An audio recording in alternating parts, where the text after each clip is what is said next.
Bonjour à tous. On commence cette revue de presse en France avec la victoire des Bleus hier soir face au Nigeria. Les Françaises se sont imposées sur le plus petit des scores 1-0 grâce à un pénalty de Wendy Renard. Un pénalty dans un premier temps manqué, mais qui a dû être retiré car la gardienne s'était avancée avant la frappe de Renard. Une application très stricte du règlement rappelle le journal L'Équipe qui parle même de victoire maison. Quoi qu'il en soit, les Bleus sont qualifiés pour les huitièmes de finale de ce mondial qu'elles joueront ce dimanche. On part maintenant en Espagne où les journaux sont à fond sur le dossier Neymar, comme ici avec Mundo Deportivo qui fait sa couverture sur l'opération Neymar. Le quotidien catalan explique que Nasser El-Khelaifi a ouvert la porte pour un départ de sa star brésilienne et que le Barça est attentif, mais il faudra plusieurs conditions pour qu'un transfert soit possible. D'abord que Neymar accepte de baisser son salaire, que ses problèmes avec la justice soient réglés et que le PSG accepte des joueurs en échange de son numéro 10.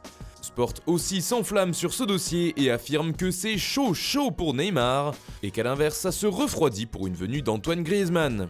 Même au Brésil, cette opération fait la une comme avec Globo Esporte qui affirme que les négociations sont avancées entre les deux clubs et qu'un accord pourrait être trouvé aux alentours des 100 millions d'euros, en plus d'un ou plusieurs joueurs. On parle notamment de Samuel Umtiti, d'Ousmane Dembélé ou encore d'Ivan Rakitic.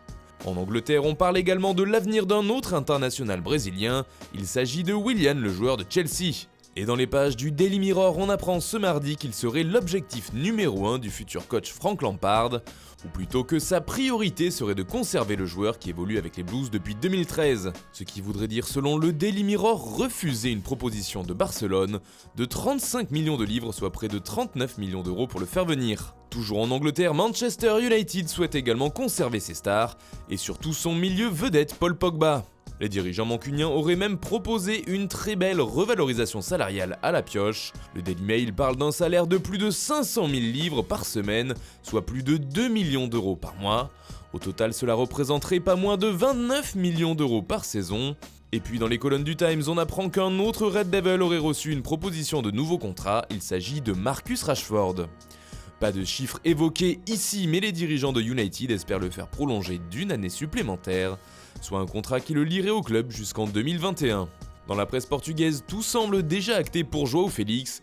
Hier, Record expliquait que la destination la plus probable était l'Atlético de Madrid.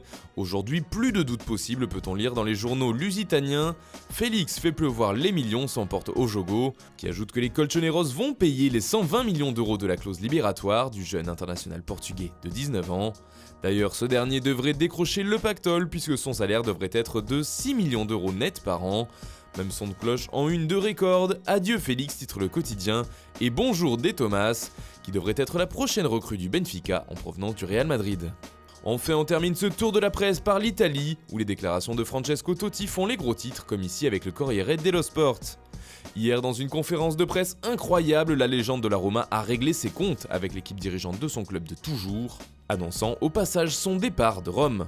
Je n'ai jamais eu l'opportunité de m'exprimer, ils ne m'ont jamais impliqué dans quelconque projet technique, ils m'ont écarté de tout, a affirmé Totti, avant d'ajouter « Aujourd'hui c'est autre chose que le jour de ma retraite, j'ai envie de mourir aujourd'hui, j'aurais préféré mourir ». Ce mardi, le numéro 10 de l'AS Roma fait la une de nombreux journaux italiens, c'est notamment le cas de Romanista qui titre « Apocalypse Now ». Voilà, c'est tout pour ce matin, bonne journée à tous, on se retrouve très vite pour une nouvelle vidéo sur Foot Mercato.